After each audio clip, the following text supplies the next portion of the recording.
Agora a gente vai para o nosso terceiro exemplo, que fala o seguinte: If y is greater than 110% of x, is y greater than 75?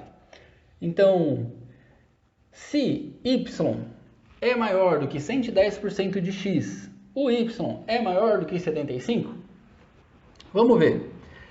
A gente primeiro tem que considerar a afirmação 1 ignorando a afirmação 2. E se a gente considerar essa afirmação 1, que fala que o x é maior do que 75, a gente vai ter o seguinte, tá? Vamos lá, considerar as informações que a gente tem no enunciado. Se y é maior do que 110% de x, isso é a mesma coisa que eu escrever y maior do que 1,1x, 1,1 vezes x, né? Por que isso? Tá? Se você está se perguntando de onde eu tirei esse 1,1, a resposta é simples. Se eu falo que o y é maior do que 110% de x, isso é a mesma coisa que 110 dividido por 100, tá? O 110%, né? O porcento nada mais é do que uma divisão por 100. Então, 110% é 110 dividido por 100, e se você fizer a conta, 110 dividido por 100 dá 1,1. Esse é um truquezinho para você ganhar tempo na hora de fazer uma questão que envolva porcentagem, porque, afinal de contas, pode ser mais fácil você trabalhar com um número decimal ao invés de um percentual ali no meio da sua conta. Tá? Então, eu faço essa transformação, gosto de fazer essa transformação, recomendo que, se você tiver facilidade em transformar percentual em número decimal, você também faça. Ou se você não tem, talvez você possa desenvolver essa facilidade, tá? Porque é questão de prática e você consegue pegar isso. Se você quiser alguma dica a mais de como você pode desenvolver essa habilidade, coloca nos comentários aqui e aí quem sabe mais pra frente eu faço um vídeo específico para te ajudar a fazer isso. Então tá, vamos considerar que o y é maior do que 1,1x, porque isso está no enunciado. E vamos considerar a afirmação 1, que fala que o x é maior do que 75. Se a gente levar em consideração essas duas informações, a gente vai ter que o y é maior do que 1,1 vezes 75. E como a gente já tem mais de uma vez o 75, porque é 1,1 vezes 75, isso já é mais do que 75.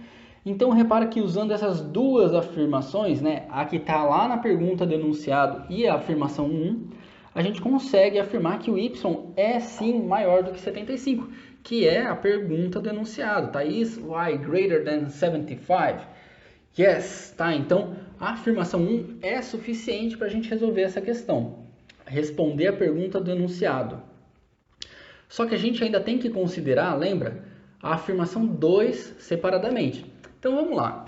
Se a gente tem que y é maior do que 1,1x e a gente agora tem que y menos x é igual a 10, bom, aí você vai falar, o x é maior que 75, então, se y menos x é igual a 10, o y vai ser maior que 85.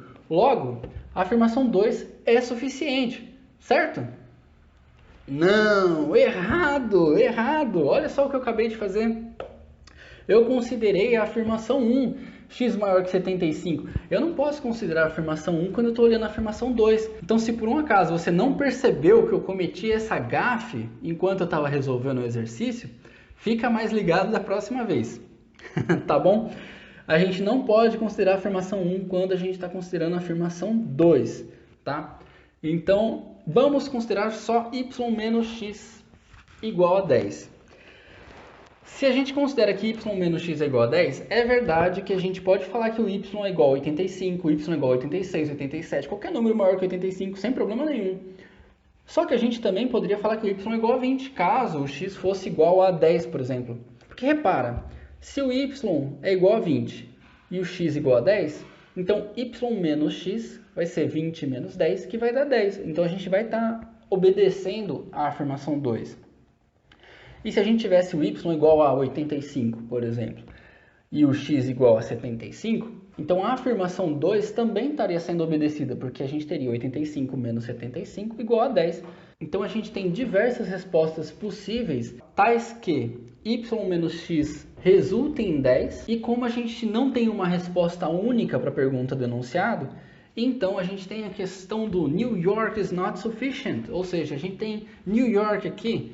Então, a afirmação 2 não é suficiente, tá? Então, sempre que a gente tem não e yes, ou N e Y, ou New York, a gente vai ter uma afirmação que não é suficiente, porque ela não gera uma resposta única para a pergunta do enunciado. Então, neste caso, você sabe que a 1 é suficiente e a 2 não é suficiente, portanto, a alternativa correta é a alternativa A.